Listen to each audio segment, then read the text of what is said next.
So, good morning, everybody. So my name is Andreas Kern from Linköping University, Norrköping campus in Sweden. And I'm the session chair of that session on graphs and networks. So welcome to that session. So I'm hoping we get more people into that session. Yeah, I'm very happy to see you here.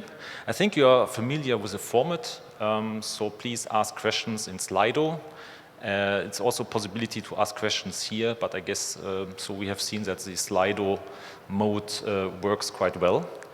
And yeah, I think we can immediately start with the questions. So I would like to welcome our first speaker, so in person, fortunately. So Peter Rottmann, and he will present his work on mosaic sets, embedding set systems into grid graphs. Please. You're welcome to my presentation, Mosaic Sets, Embedding Set Systems into Grid Graphs. With our work, we introduce a new method for the visualization of abstract set systems. It combines two established methods of information visualization. On the one hand, Euler sets, which is commonly used for visualization of sets, and grid graphs, in which the entities of a data set are mapped to grid cells of a regular grid.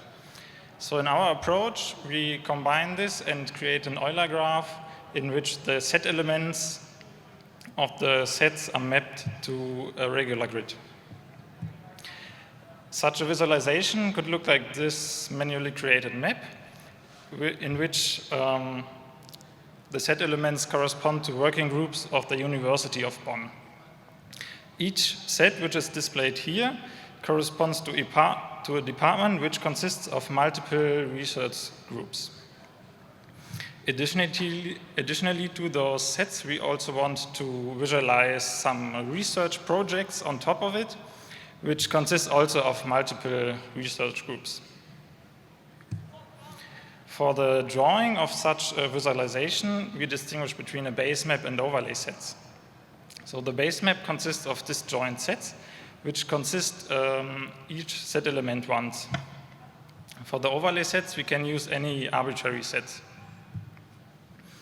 We distinguish between two rendering styles. So we have on the left side the hexagonal grid with a boundary style.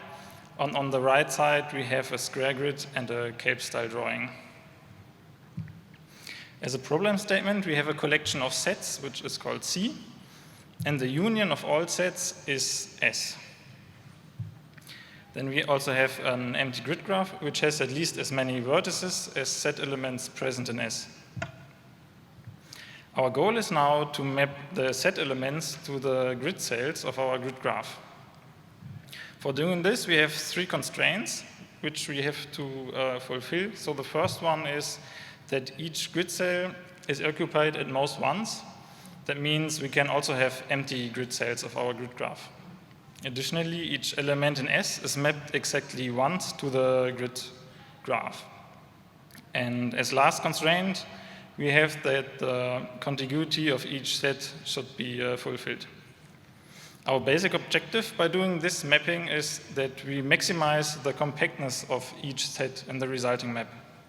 We show in our paper that this mapping is in fact NP-hard.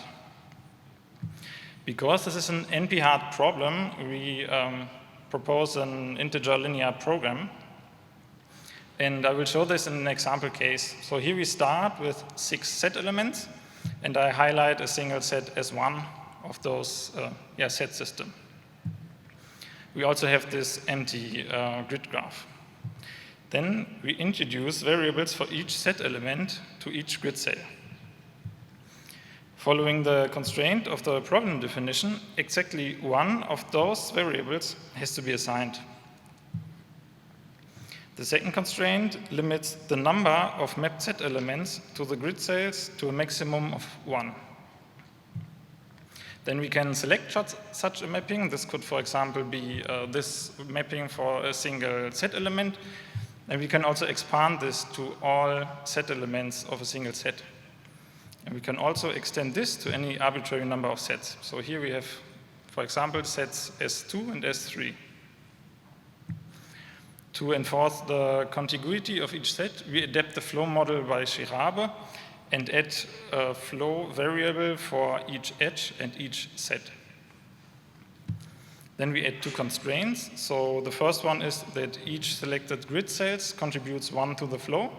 And the second one is that the inflow of each grid cell is limited to Si minus 1. Again, we can extend this to some other sets as well. For the compactness, we first look at the eccentricity-based compactness, for which we prescribe geometric centers mu I for each set Si. For this case on the right side, we have the set centers mu1 for S1 and mu2 for S2. Then if a set element is present in both sets, we set the weight of the minimization as the sum of the squared distances between the grid cell and the set centers. Then after the first iteration, we compute new set centers again and solve this problem again. As an alternative approach for achieving compact solutions, we use a parameter-based compactness measure for which we minimize the total length of the boundaries of the sets. In the experiments here, I show the underlying grid graph as gray cells, and the prescribed set centers are in the middle, these round circles. For the first solution, we obtain such a solution with the eccentricity-based compactness, and then we compute again the new set centers for the second iteration by moving the set centers to the centers of gravity of each of those sets. And then we can iteratively compute new solutions until we converge to the final solution. When we compare this eccentricity-based compactness to the parameter-based compactness, we can see that the base map is less compact now in comparison to the eccentricity-based compactness, but the individual sets are more or less have the same compactness as before. We also expand this to larger set systems. So here we have roughly 180 set elements present. And for both grid styles, so the hexagonal and the square grid, we have a running time of roughly 1.6 seconds. We conducted expert interviews with our results. And the first finding was that the compact base map is preferred than, in comparison to compact overlay sets. And up to 3 overlay sets are easily distinguishable. So I just showed visualizations with 3 overlay sets. Additionally, the use of a hexagonal or square grid depends on the use case. Overall, this automatically creation of this map can save many hours of manual work. Additionally, we created an interactive map which can be explored online, where we first of all just show the base map of the set elements, and then we can manually select research projects on top. We can also just highlight a single department additionally. The benefit of this interactive map is that we also can optimize for more research projects and then just select, for example, 2 research projects to have an easily readable map, and then you can explore the other research projects as well on your own. As a conclusion, I can say that the mosaic sets are a new type of metaphorical map for non-spatial set systems, which are particularly suited for set systems consisting of a partition and overlay sets.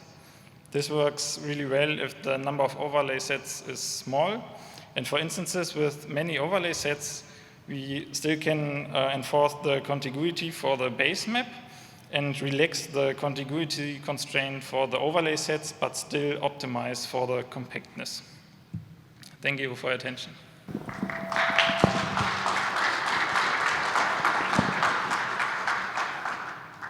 Okay, thanks, Peter.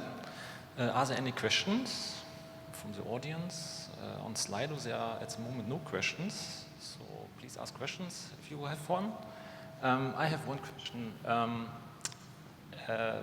So I like your visual display and the layout, but I wonder if it is how it scales on the visual side. So if I have a lot of data, let's say, and a big graph, how does it look like at the end? So it becomes really big. Yeah, so the scaling really depends on the set system itself. So if we select up to 3 overlay sets, if you saw in the bigger example, it's still 1.6 seconds. But there are also cases which cannot, like with a really high number of overlay sets, which are not embeddable in this form. And then we have to relax the constraint for the contiguity of the overlay sets. But then it's still within a few seconds. So like up to maybe 5 seconds. Yeah. Okay, thank you. I don't see any questions on Slido. Yeah, please. So, very nice work, thanks. So what you just said, there are some of these sets that cannot be drawn probably with only compact things. And then can it happen also for your technique that you at the end have like non-compact regions, like overlays that are connected by a bridge or something where like that are not like one area anymore? Can that happen, or is your optimization always able to get to a certain compact region? So if you still have the constraint that the map, so the sets have to be contiguous, then this cannot happen with like bridges. But like when we look at the case with 5 overlay sets, there are some which are just like stretched. So they are not a compact region, but if this is the only way where we can like draw this map, then it's not really compact. So that is why if you want to make really nice drawings, it's better to just like reduce maybe the number of overlay sets. Okay, let's thank Pika then.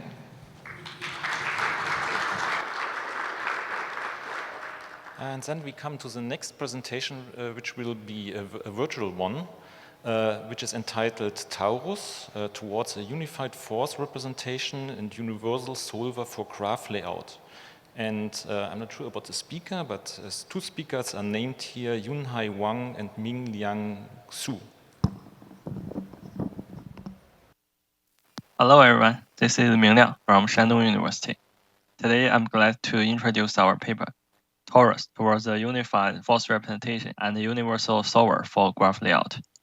This is an overview. Graphs are commonly used for modeling complex data in many domains such as social media, finance, and biology. Graph layout is the most common method for graph visualization. Many graph layout methods have been proposed in recent years. These models have different features when creating graph layouts. This brings us to following questions. How are the models connected conceptually? How can we design an ideal method? How to choose a proper method for a given graph? To answer these questions, we proposed a unified graph layout framework and present a new graph layout method. Also, we conduct an extensive evaluation for our framework. Next, I will introduce some related works. We first summarize the 3 kinds of commonly used graph layout methods. The first one is spring electrical models. This kind of method applies spring attractive forces on the edges and apply electrical repulsive force between all nodes. The second kind of method is the stress model, in which a spring force with a fixed spring length is applied between the nodes. The third one is a hybrid model, which is a combination of the previous 2. Our framework can incorporate all 3 kinds of methods together. Most graph layout methods need to use optimization solvers to create desirable results. For example, Banhart approximation is the most commonly used method for accelerate spring electrical models. And for stress models, the most advanced solver is called stochastic gradient descent, which creates the layout results in highest quality. We also investigated existing graph layout libraries. All these packages allow users to directly use different graph layout methods without implementing them. However, these packages often expose different APIs and parameters, which raises the learning cost for the users. Now let's see how our framework solves these problems. Here's the overview. We propose Taurus towards a unified force representation and universal solver for graph layout. 3 main contributions of this paper are that we propose a unified force representation for graph layout. Then we present a new graph layout method based on our framework. Also, we design a universal solver for our framework. Let's first revisit existing graph layout method. Force-directed layout defines a spring attractive force on the edges and an electrical repulsive force on all nodes. We can calculate the resultant force on each node. Stress model is another well-known method. Assuming that there is a spring between nodes, whose length is the graph theoretical distance between two nodes. We can solve the layout result by gradient distance. MaxNT is a combination of first two methods. And we can also solve the layout result by gradient distance. In physics, negative gradient of energy can be regarded as forces. And we can imitate this modeling way and express all these algorithms using a unified force model. After comparing and analyzing the forces used in different graph layout, we identify common components that appear in most methods, and further proposed a quotient-based representation to unify them. To illustrate how this representation unifies existing graph layout method, we formulate some popular methods in this representation. Take the attractive force or stress model, for example. The corresponding parameters, omega, alpha, and beta, are 2, 1, and 2. And force range is node pairs among all nodes. There are many choices of alpha and beta. This density map shows the force magnitudes under different combinations of a few commonly used alpha and beta values. From the plots, we found that there are 3 kinds of relationships. In summary, the effect of distance between two nodes is dependent on the sign of alpha and beta. According to these relationships, we conclude 2 guidelines to ensure reasonable result. That is, for the attractive force, the parameters are selected to satisfy alpha and beta larger than or equal to 0. And for the repulsive force, the parameters are selected to satisfy alpha and beta smaller than or equal to 0. According to the design guidelines, we design a new layout method. We first review the heat maps of the resultant forces for 2 distance on the 3 classical algorithms. It can be seen that the repulsive force range of these classical methods are very small, and it cannot guarantee that there is enough repulsive force between the node pairs with large theoretical distance. To address this issue, we propose the following model, where the second term can be taken as a weighted repulsive force as used in force-based methods. Doing so, nodes with large graph theoretical distance are repelled far from each other.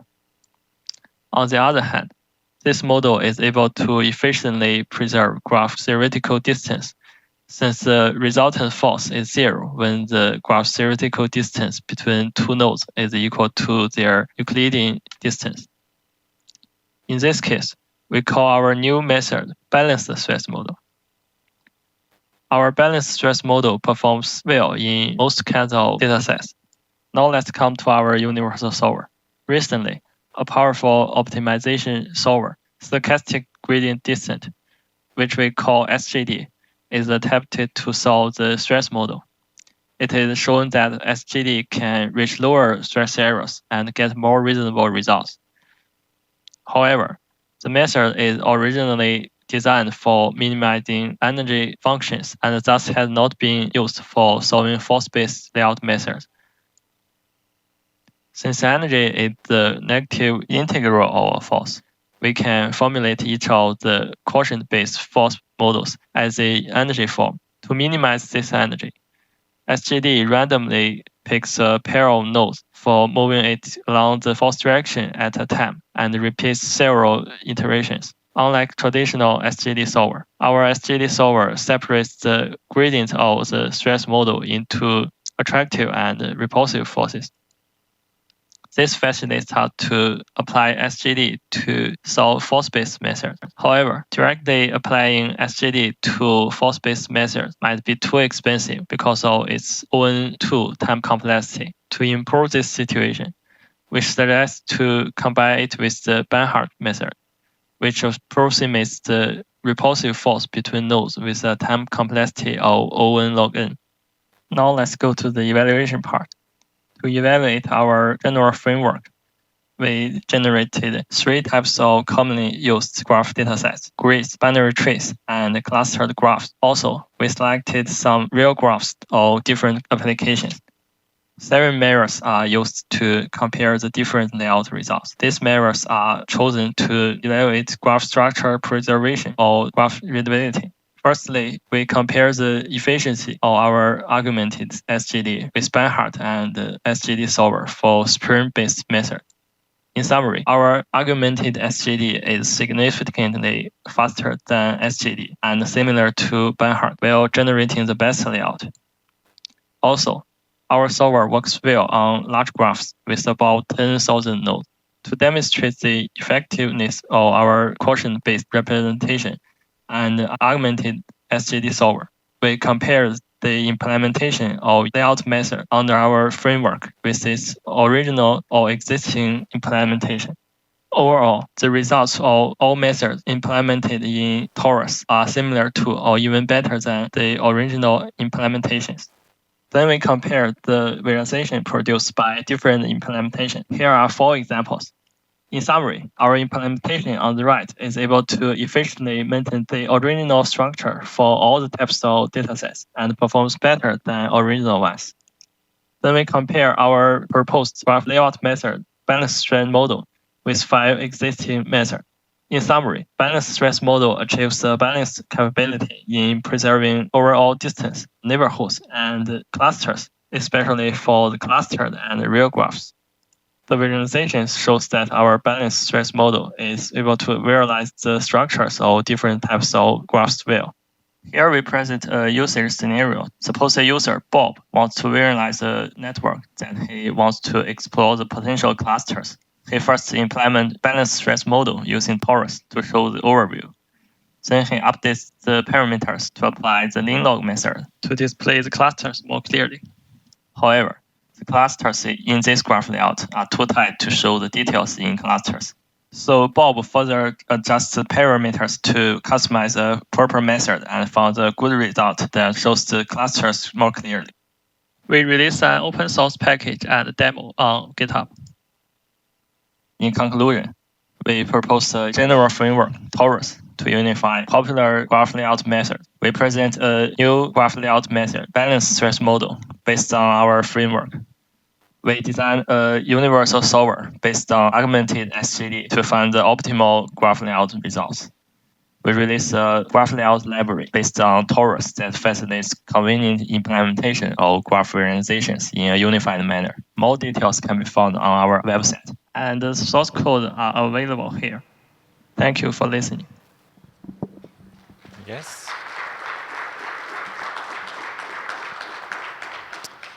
Thank you very much, Ming Yang. So there are some questions on Slido. The top question here in my list is from an anonymous questionnaire. So why is your solver performing better than SGD and BH? For the solver, actually we just found in our implementation that if we calculate the repulsive force and attractive force separately, it would perform better than other solvers. So we just come up with our SGD solver. But for the method of it, we are not very clear now. Maybe we can research it in the future work. Okay. I have a second question. I think that will be the last question. How does your approach compare to other methods regarding typical aesthetic criteria for graph layouts? For aesthetic measures, our approach, I guess it means our BSM method, is very similar with other methods. Yeah, that's it. Okay. Thank you. So we have to move on. So let's thank Ming Yang again. Thank you. And the next presentation is again virtual, given by Sipeng Liu. And the talk is entitled, and the paper is entitled, of course, Visualizing Graph Neural Networks with Core GIE, corresponding a graph to its embedding. Please. Hi everyone, my name is Zipeng. I'm assistant professor at Beihang University in China. Here I'm going to introduce our paper codenamed CoreG, a VIS tool for graph neural networks. The bulk of the work was done during my PhD at the University of British Columbia with my awesome collaborators, Yang Wang from Facebook, Jürgen from the University of Zurich, and my PhD advisor Tamara at UBC. This is the outline for the talk. I will briefly introduce what is graph neural networks, and then how to evaluate them visually with previous approaches and their limitations. After that, I will talk about how we improve it with CoreG and play a short demo of our tool. I'll reflect on our project before conclusion. Let's get started. GNN is a class of machine learning models for graph data, just like convolutional neural networks for image data or transformers for text data. It models the information in graphs to make predictions for a certain application. One kind of the typical application is to classify nodes, such as detecting fraud and classifying diseases. Another kind is to predict links that are not happened or observed yet, like recommending products. Now I will use a simplified framework to tell you how a GNN works. It takes in an input graph and then produces a node embedding, also known as the latent space, which contains a high-dimensional vector for each node in the graph. Then some downstream machine learning applications take this embedding to make predictions. Here shows a toy example of movie recommendation. In this pipeline, the movie user bipartite graph is the input, the recommended links between users and movies are the final output, and the node embedding is the mid product. Of all the technical details of GNN, this is the only thing you should understand to follow this talk: neighborhood aggregation. It's actually pretty intuitive. It means that the node features are aggregated or passed through topological neighborhood by the GNN. Okay, with that in mind, I will talk about evaluation of GNN. Let's see how previous approaches evaluated GNN under our simplified framework. We can use dimensional reduction on the high-dimensional latent space to get an overview, which is quite familiar to us with researchers. Usually, the machine learning developers compute quantitative metrics on the prediction results, such as accuracy or hit rate, which could be the only or the most important factor in model evaluation. These metrics cannot provide much knowledge inside the GNN, but instead treating the model as a black box. Recently, researchers compute influential nodes based on information theory to explain the prediction results. But these methods fall short in providing big picture of GNN and lack human-in-the-loop analysis. Some WITS researchers also worked on the similar topic. Under our framework, the embedding WITS paper by Li et al. Focuses on graph metrics, while the GNN lens connects the predictions and the input graph only in node classification scenario. We noticed a huge gap in the previous approaches. That is, the input graph and node embedding, especially the connections between them, are underused. But the node embedding is such an important and universal mid-product in GNN. We realized that it's a missing opportunity. So we follow this idea and dig deep. Remember the neighborhood aggregation? We know that GNN tries to place nodes that have shared topological neighbors and similar node features in nearby positions in the node embedding. Therefore, we want to explore the correspondences between the two sides to verify whether or to what extent GNN fulfills the goal of neighborhood aggregation. For example, if we pick a cluster from the node embedding, we would like to know if these nodes have similar topology and similar node features. If we pick two different clusters, do they have different topology or node features? From the other direction, if we pick two nodes that share many neighbors, how close are they in the embedding? Now, I would like to jump out of the specific examples and put the data and tasks in abstract language.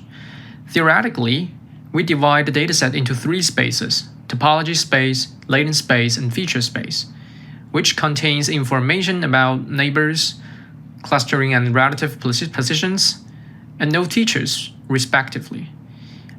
We use two kinds of high-level tasks. The first one is to specify nodes in a space based on properties of targets, like clusters in latent space or disconnected nodes in the topology space in the examples from the previous slide. The second one is to correspond these nodes between spaces to verify whether they tell the same story between spaces, like nodes of tight clusters in the latent space are expected to share neighbors in the topology space. I would like to point out that this is a two-step iterative process that allows users to refine specification and inspire new specification. Now I will introduce our visual design with a short demo on the user movie scenario. As I color code the nodes with node types, in the latent space view we can see that there are two types of nodes, movie in blue and user in orange. The view next to it, latent neighbor blocks, show the topological neighbor distribution in the latent space. The node feature view shows distribution of node features such as movie budgets. The global topology visualizes the whole input graph. The distance comparison view compares distance in latent topology and feature space between pairs of nodes. Let's check out the interesting clustering structure in the latent space. First, I highlight one cluster in the green zone on the left. In the pop-up menu, I click to focus on the highlighted nodes. Notice that the new scatter plot is created in the distance comparison view to show distance within focal nodes, and a new row in the node features view to show their node features. A new k-hop topology is computed to show the focal nodes and their neighbors by hop. You see that there are three subclusters here. We add another focal group of purple nodes. We can explore their topological difference in the k-hop topology. We enable the neighbor highlighting for inspection. When we brush the purple nodes, we can see that they connect to only 4 of the red nodes, but the green nodes connect to all. Here we can also see that the 3 subclusters connect to different red nodes. This is a good sign that the GNN has learned from the topological neighbors to separate the nodes into different clusters.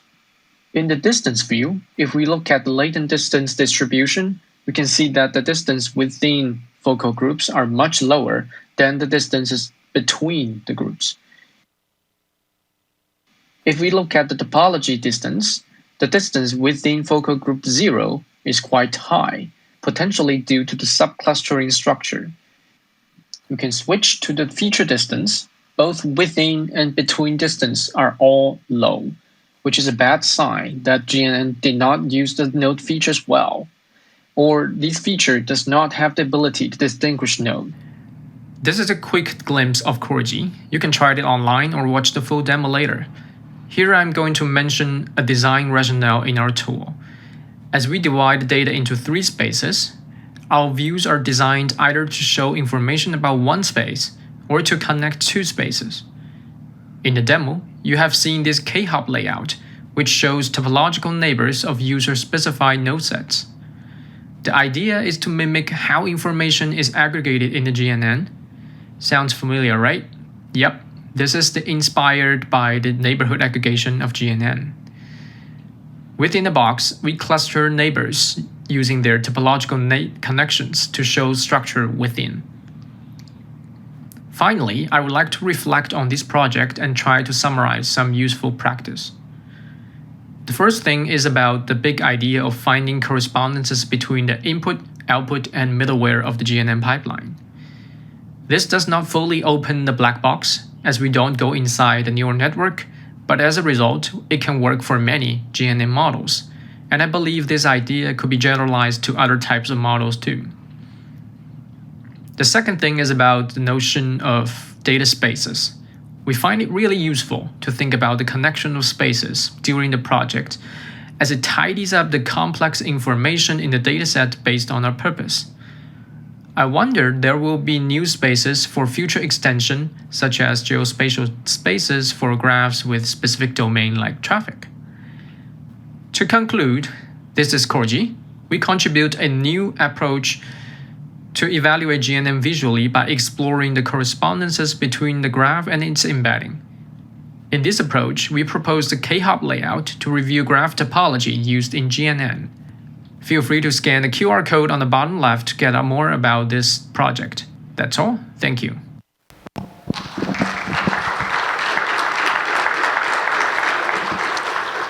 Yeah, thank you very much for that very interesting talk. So are there any questions from Slido or from the audience? So Slido, I don't see any questions here yet. I have one question to you.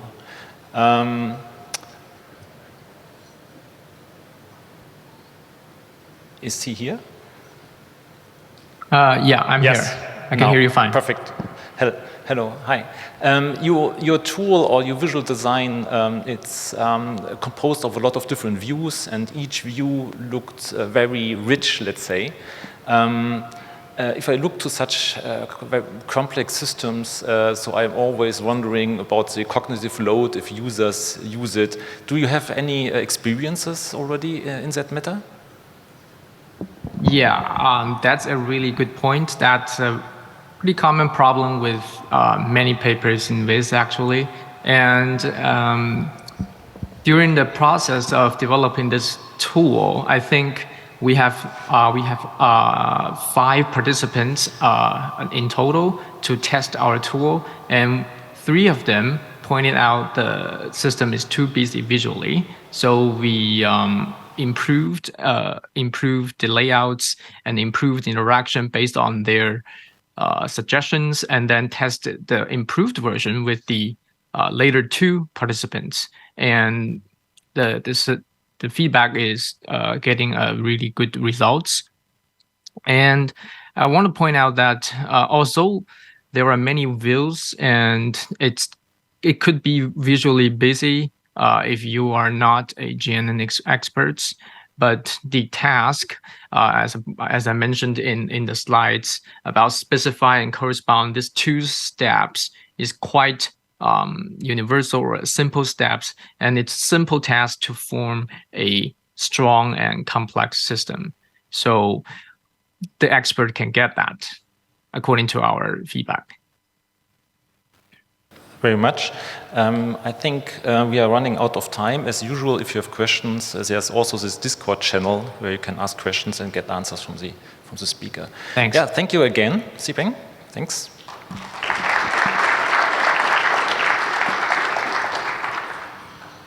And the next talk is in person, given by Muattas Abdelal. And he will talk about comparative evaluation of bipartite, node link, and matrix-based network representations. So.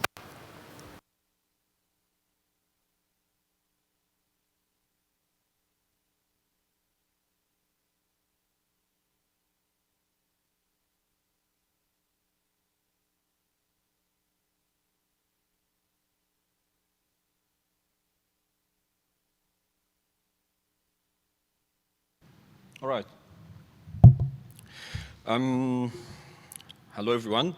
My name is Muattas, and today I'm going to present our work about user study we conducted to compare bipartite, node link, and adjacency metrics for network representation. This work is a joint effort together with Nathan Sheila, Kuno Korsals, Catherine Engelbauer, Michael Sedelmeier, and Diane Vaskov. All right. So node link diagram and adjacency matrices are 2 of the most common techniques used to visualize networks. And in the recent 2 decades, the techniques have been investigated by many user studies. So what we do different this time? Well, most of the previous work evaluated networks with small size. By small, I mean less than 100 nodes. And focused on detailed tasks such as finding a path between 2 nodes in a network. This also was confirmed by the survey that was done by Yoga Jian and the colleagues and published 2018. In our work, we try more to focus on overview tasks and networks with large size. By large, I mean 500 nodes or more. we position our work close to the work done by Yogajian et al. However, in contrast, in our work, we evaluate 5 different tasks, 3 of them overview tasks and 2 detailed tasks. We consider the network class as a parameter in the evaluation, and we have bipartite as an additional visualization condition. We also conduct a crowdsourced evaluation to leverage large number of participants and obtain a statistical significance. So let's dive a little bit into bipartite, since I would expect it's not as famous as adjacency matrix and a node-link diagram. So bipartite layout is originally introduced to visualize bipartite graphs, which graphs that have two sets of vertices. However, in the recent years, it was proposed also as a method for visualizing single-mode networks. The layout arranges the nodes in 2 vertical axes. On the left axis, nodes act as a source node. On the right axis, node act as a target nodes. And then the position of the node on both axes is the same. And then links are drawn as line connecting the nodes from left to right. When we put it in comparison with adjacency matrix and node-link diagram, we see that bipartite share some characteristics with both of them. On one hand, it encodes edges the same as node-link diagram by drawing lines or connecting circular nodes. On the other hand, it relies on the ordering of vertices, or it has 2 axes for nodes, one for source node and one for target nodes. But in bipartite, the node axes are rather parallel to each other, not orthogonal as in the case of adjacency matrix. And this sort of summarizes what I've just said here. But now let's continue a little bit this sort of comparison, but maybe we consider a little bit larger networks. So I take a moment to explain this picture. So here we visualize large networks. This network is 500 nodes, and you could see on x-axis we have each column is different network class, and each row is a density. So density goes from low to high for each representation. And the first thing we notice here is how the structure property of each network class is depicted in each representation. But we also notice as the density increases, it becomes harder to see those properties, especially in node-link diagram, in comparison to adjacency matrix and bipartite. The other thing we notice also here is cluster encoding. Well, it's not surprising that when the graphs are dense that it's easier to see those clusters, but it's a little bit tricky when the graphs are sparse, especially in the case of adjacency matrix. One can barely see the links there. Therefore, we hypothesize that if we would ask a participant to detect the clusters in networks, it would be harder to do it if in adjacency matrix if the network is sparse. And then the density encoding is another criteria here in the evaluation, and we see that node-link and bipartite encode density by overdrawing the edges on top of each other, while adjacency matrix encodes the density using what we call edge packing. So for each of those criteria, here we have one task in our evaluation to try to capture those different variables. And the hypothesis reflects the discussion that we just had in the previous slides. I'm not going to go into the details of justification for the hypothesis. I will just refer to the paper. For our study, we consider a between-subject design study. Study design, with 150 participants. So we have 50 participant per visualization condition. We recruited the participant online using Amazon Mechanical Turk, and for each task we measure accuracy and completion time followed by a subjective feedback about the difficulty of each task. Our data is a synthetic data, so we generated the networks to have a better control on the network different parameters. For task T1, T3, we used networks of size 500 nodes, and for task T4 and T5, we used smaller networks since those tasks aim to capture the ease of understanding of each network, each representation. And finally, for the ordering the vertices, we used hierarchical clustering with average linkage criteria to order the vertices on adjacency matrix and bipartite, and we used D3 force for laying the nodes in node-link diagram. let's have a look at some of the results. So for the network class identification, sort of the result aligned with what we already saw in the slides before. So we saw that we see node link diagram performing not as good as the other two representation when the networks are very dense. When we look at the cluster detection, actually the results sort of contradict or doesn't confirm or reject our hypothesis. So in that sense, the edge sort of visibility of the edges that we based our hypothesis upon, it seems like it does not play as important role as we thought it would play in comparison to the node proximity, for example, in case of node link diagram. If we look at the network density estimation, it's not surprising again that adjacency matrix outperform post techniques, but it was a little bit, the result of bipartite is influenced heavily by the overclutter in that representation. So let's go back again to the previous slide that we showed about this theoretical comparison. So what can we sort of take away from this study? So we have four takeaway messages, implication of the results, sort of. So the first thing here, vertex ordering techniques are effective at showing the graph structure properties, especially when the density of the graph is high. But here, of course, we have to take this with a grain of salt. It depends on what kind of vertex ordering techniques used and what kind of force-directed layout used. The other thing here is when detecting cluster, node proximity play a more important role than the edge visibility in seeing those clusters. And then with density changes, edge backing is more sensitive to density changes than edge overdrawing. And finally, this takeaway from task T4 and T5, which we did not really discuss in detail in this presentation, which is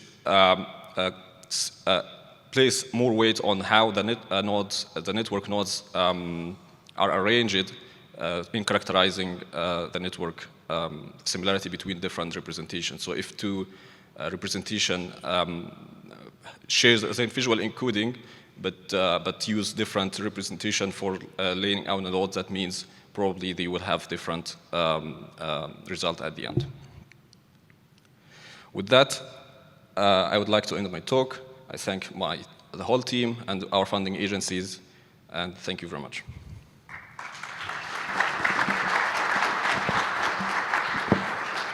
Yes, thank you very much for this great talk. Very interesting. So we have time for one question only. We have a question from Michael Berisch. He writes here, great work. Which other visualization techniques apart from node link and matrices do you think are most useful for large graph overview tasks? I think when you think about large graph overview task, I would argue from our experience that having sort of a fixed axis for the nodes play an important role.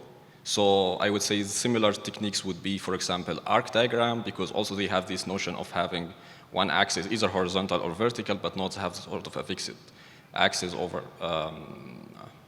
So I would say maybe I think first thing come to my mind is arc diagram, for example, in addition to adjacency matrix and bipartite layout. Okay, thank you very much. I think we have to go ahead. There are some more questions actually in Slido, and I ask you to ask them in Discord and you to answer those. Thank you. Thank you very much again.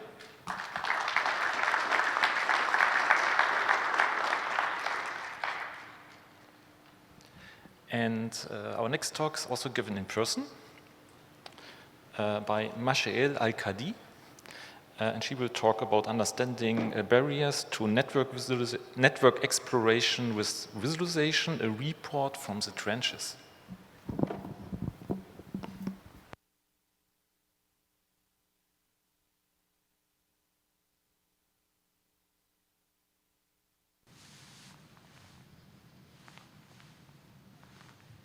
Good morning, everyone. My name is Mashael Al-Kadi, a PhD student at the University of Edinburgh. On behalf of our team, I'll be presenting our paper. As a VIS community, we have been focusing for a long time on optimizing the performance of our systems and enhancing their usability. But the study shows that we were focusing on the top of the iceberg, and the rest of the iceberg is much bigger and still to be explored. The study shows that most of the users' problems happen even before reaching those systems, and this is the target we were missing. So this paper is talking about what have not been seen so far, which we need to address before the visualization come into play and can be optimized. We will explain what logging helped us to find, how we investigated more in depth about users' exploration through a course, and how it led us to identify barriers users face. For example, lots of tools have come a long way, and through those tools, people need to make multiple decisions, such as what nodes and links to present, or which visualization to use. But actually, what do we know about how these tools are being used in the wild by diverse audience? So we started by asking how are those tools are being used. In this study, we focused on the Visitorian, which is a highly interactive platform that offers multiple network visualizations and coordinated view that are designed in a light manner. We aim to evaluate it through logging and analyzing users' interactions through the different phases of a journey.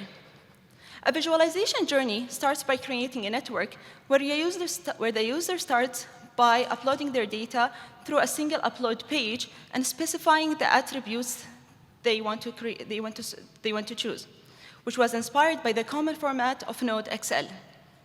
Then, after specifying the attributes, they create a network just by clicking on it and start exploring. So over the course of 10 months, we logged 534 individual user sessions. Then we analyzed logs traces by visualizing them using event flow software and by examining individual sessions logs. This analysis allowed us to identify 4 types of users. The first one, demo users, are users who use help resources, demos, examples, without uploading any data. The second type are single session explorers, who are users who visit for a single session and do not return. Multi-session explorers are users who are able to explore one or more data sets through multiple visits. And finally, data strugglers are users who are not able to create a network after uploading their data and keep trying for several weeks. It was known formerly that people struggle with the data formation, but in the context of network visualization, data strugglers were not able to create a network after uploading their data, and this is what struck us. Those types of users raised more specific questions, such as, why do single session explorers drop early? And what kind of struggles and obstacles data strugglers face in the data formation process? So what keeps those people from succeeding? Logs of interactions with both data and visualizations have enabled us to identify user types and some of the struggles they face. But those are only the top of the iceberg. So how can we capture the thinking process, such as users' goals, invisible struggles, and strategies followed by users to explore their data or answer their research question? Thus, we decided to run an extensive course that accompany analysts through their exploration process and walk them through it step by step and find more about their strategies. To investigate further, we arranged a 6-week course that focuses on 2 parts, the data formation and the visual exploration of networks. We encouraged participants to bring their own data sets, and for those who were not able, we provided them with a demo data set. In the first part, which is the data formation, we worked with participants on creating sketches of their network to understand what they want to create, as well as helping them to visualize what they aim for. A new data import wizard have been integrated and introduced to unfold the network creation process and walk users through it step by step. We offered participants with scripts to filter their data as well. In the second part, which is the visualization exploration part, we dedicated session for each visualization, including node link diagrams, adjacency matrix, timeline, map, and coordinated views. We covered how to read each one of those, interpret visual encodings, and explore it interactively. We had 24 active participants coming from different backgrounds, such as humanities, natural sciences, business and management, health and law. They ranged in their level of expertise they had. First-timers are participants who the course was their first chance to explore a network. participants with limited expertise as they only explored 1 to 2 networks, and advanced participants who have explored 3+ networks previously. We have collected data from our own observations, surveys, logs, and interviews. Through our observations, we have found a high number of participants succeeded in their own journey and we received a good feedback. At the same time, we observed that there are still a minority of people face struggles, such as interpreting specific visualizations. So to contextualize those barriers, we defined a model that places each of the 8 barriers we identified in the step where it may be encountered. So the process of visual exploration is the process of translating from domain concepts and back via network visualizations and data structures, which is reflected by the visualization literacy by Boy et al. This process includes the following step. Firstly, identifying domain concepts such as people and events. Then, defining a network by turning those domain concepts into network concepts such as nodes and links. Following that, by formatting data and turning it network concepts into a machine-readable format such as node and link tables. Then, importing data and specifying data schema to create a visualization. Once a visualization is created, to interactively explore it by using different types of interactions, such as zooming and filtering. Then, perceiving visual patterns in a visualization to understand meaningful visual encodings, such as colors. Follow that by interpreting visual patterns on a higher level, such as on the level of network concept, such as clusters and central nodes, for example. And finally, interpret network concepts such as paths and central nodes in the respective domain to understand their meanings to address research goals and questions. So through this paper, we describe the 8 barriers, and we describe the barriers analysts may face through the visual exploration of the network and where they might be encountered. Such barriers can affect the exploration process, for example, by blocking the ability to advance to the following steps, or the possibility of having more informative or explorative network formations. So by defining the 8 barriers we found, we discussed briefly 2 of them. And for more details, please refer to our paper for more details about the rest of the barriers. The first example for us is which we call the preconceived ideas and mental images. As an example of it, a participant wanted to explore a set of historical letters exchanged between 2 people about trading some art artifacts. They started by sketching their network, and because of the preconceived ideas, the first idea they had is to visualize the data as a node link diagram, where the letters are represented as edges and nodes represent persons. And this was the result. The resulting visualization was disappointing to the participant as it wasn't informative and the network wasn't useful by only having 2 nodes. Thus, by working with the participant, instead of having a network that is just between 2 nodes, we were able to explore different facets and formations of the network that assisted the participant in reaching their goal. For example, exploring a network where nodes are the topics and artifacts discussed in those letters, or where nodes are the locations from letters were sent or received. The second barrier we would discuss is choosing the right level of abstraction. That is, the intuitive mapping of domain concepts into nodes and links does not always lead to insights. For example, an archaeologist was aiming to find where bones were collocated across sites and chronological ages, so they connected sites to bones which did not lead to a clear answer. So to understand the participant needs, we assisted them in creating multiple explorable options and choosing among them the visualization that fulfills their exploration goals. So by discussing the model, we can find that the downstream part of the model represents the hidden part of the iceberg that leads toward the visualization.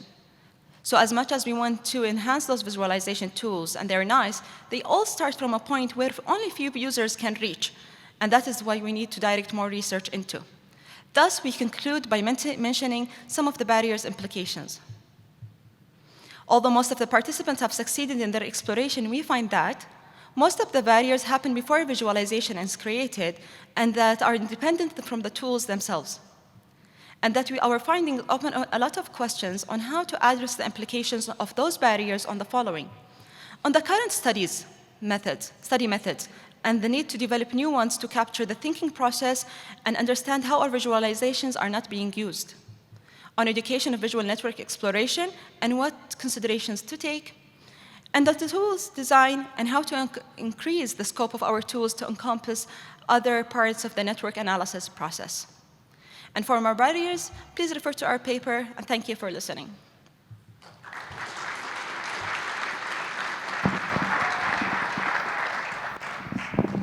Yeah, thank you very much.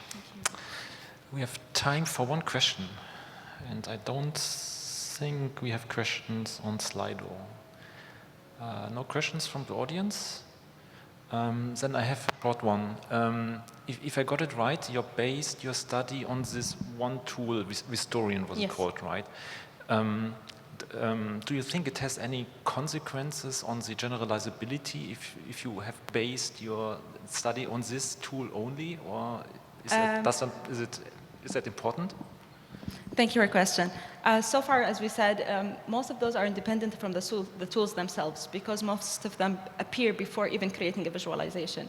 So it depends on the cognitive load, as we discussed, as our colleagues mentioned, about how people understand the visualizations themselves and interpret it in the context of their goal and research question.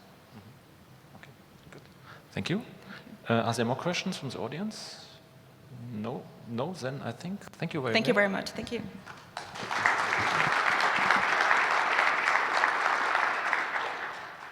And then we come to our last but not least presentation, of course. It's online again. So Si-Cheng Song will talk about Vivid Graph, learning to extract and redesign network graphs from visualization images.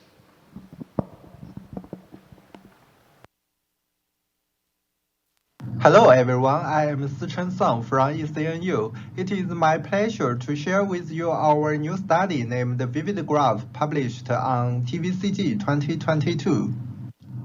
My share contains 7 sections.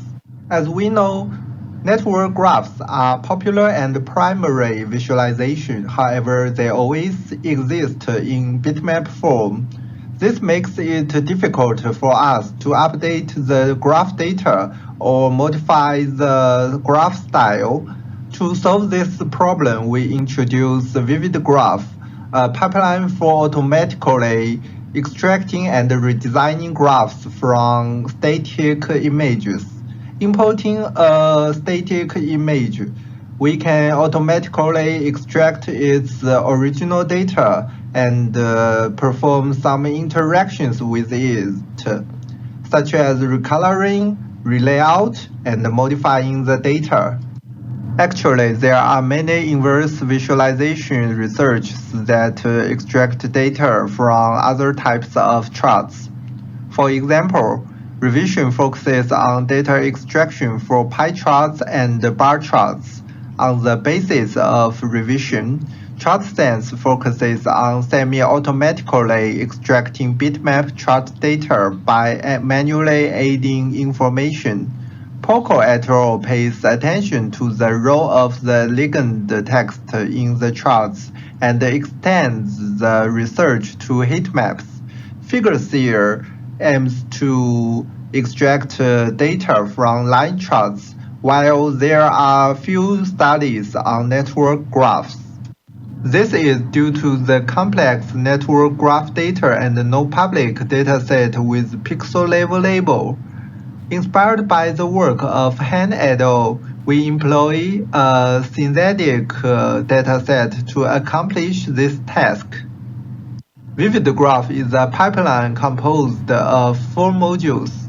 In the first step, we classify graphs into directed graphs and undirected graphs. In the second step, Vivid Graph uses a semantic segmentation network to locate the pixels of nodes and edges. In the third step, we design an algorithm to reconnect these nodes, which can calculate topological relations. In the last step, Vivid Graph uses the extracted data to redesign network graphs according to user needs. Our training data was generated by Schemage in order to prevent the model from being biased. We make the structure and the perceptual attributes of the training set evenly distributed. The structure attributes include the number of nodes, the number of edges, and the maximum degree. The perceptual attributes include the color, node size, edge width, and so on. Our segmentation model have two modules. The first module is to classify directed and undirected graphs.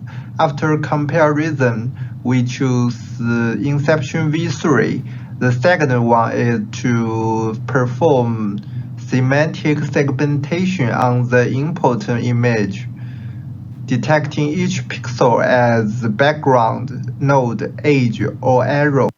When we obtain the pixel-level output by the model, we design an algorithm to reconnect nodes. First, we extract the connected components detected as nodes in the image. We draw a line between every two nodes to check the number of pixels detected as edges on the line. If the number of such pixels exceeds the threshold gamma, the two nodes are considered to be connected. The size of the threshold is proportional to the length of the line. Vivid graph is also suitable for large graphs with high resolution. We can crop the picture and extract data from each part separately. This is an example of large graph extraction. Now we will show you our system demo. First, Vivid Graph can convert sketches into electronic drawings so that people who are not familiar with visualization tools can generate graphs easily. Our pipeline is also robust to the sketches with shadow. Second, it can recognize the graphs published in books or papers so that researchers can reuse previous results.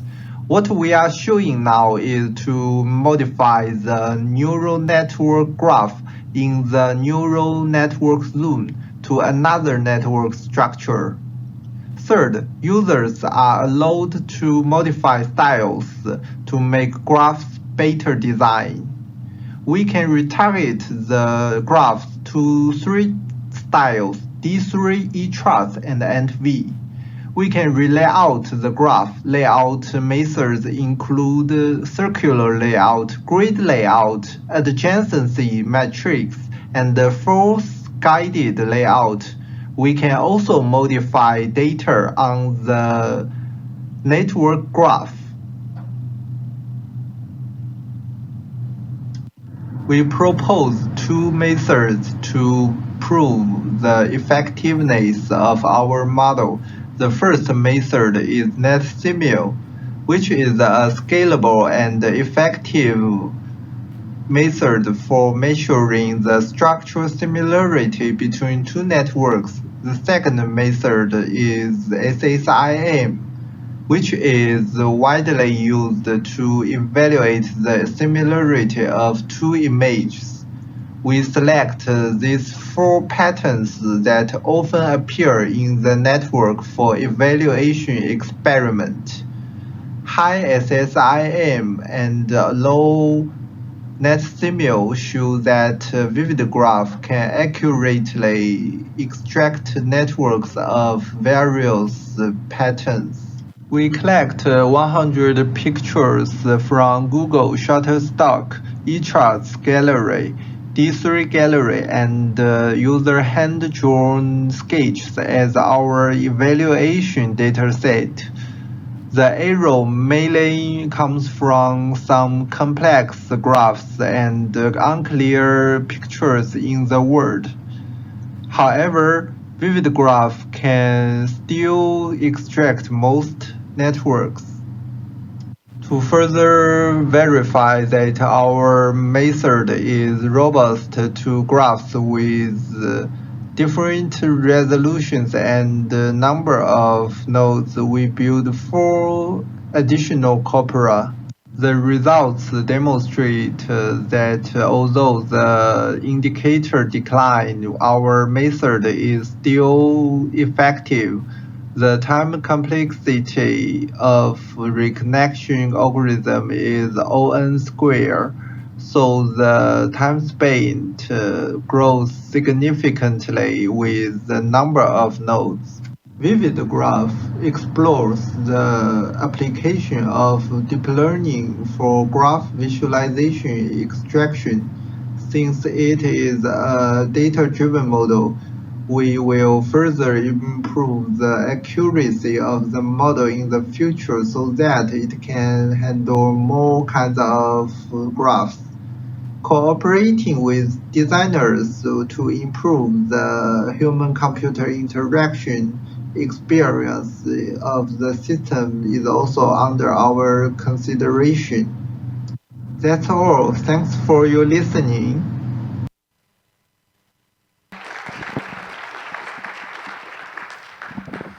Great. Thank you very much for the nice talk. Actually, we have a lot of questions now on Slido, so for sure you have to answer some of them on Discord. But let's start with the first one here in my list, the most popular one, and that was actually also my question to you. So, and you touched it a little bit already in your talk, but maybe you can elaborate a little bit more. And the question is, are your training sets all synthetic data sets? Will it bias the model? So maybe you can elaborate on data bias here a little bit more.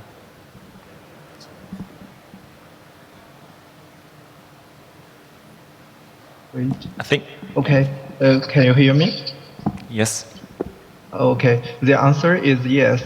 In fact, the data sets of many related works are synthetic data sets too. We put a lot of efforts into training set generation to make our data set cover various graph styles, including the scale of graphs, the graph density, the graph layout, the arrow size, the image resolution, and so on.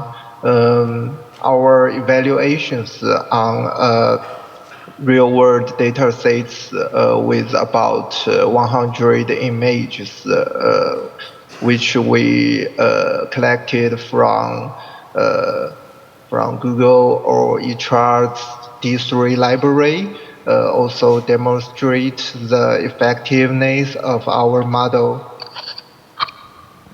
Thank you. We have another question here from TJ.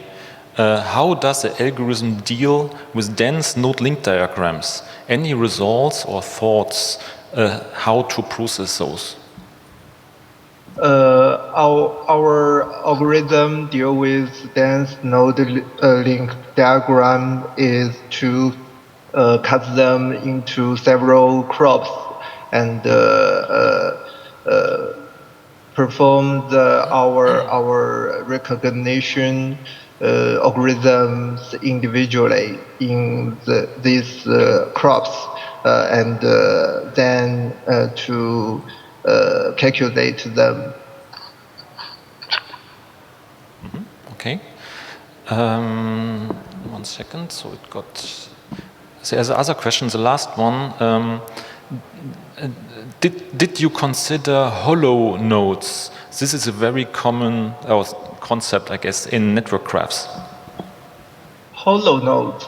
Okay. Oh, I see. What I show the images are all solid nodes.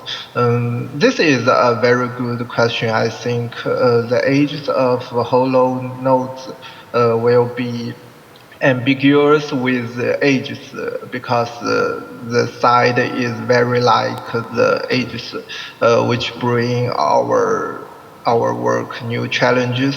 We have noticed it and solved it with new findings. Hope the new version of our system can meet you all soon. Thank you. Yes, thank you for answering those questions. There are more questions, and you have for sure the possibility to answer those questions on Discord then later on. So let's thank Sijen and all the other speakers again.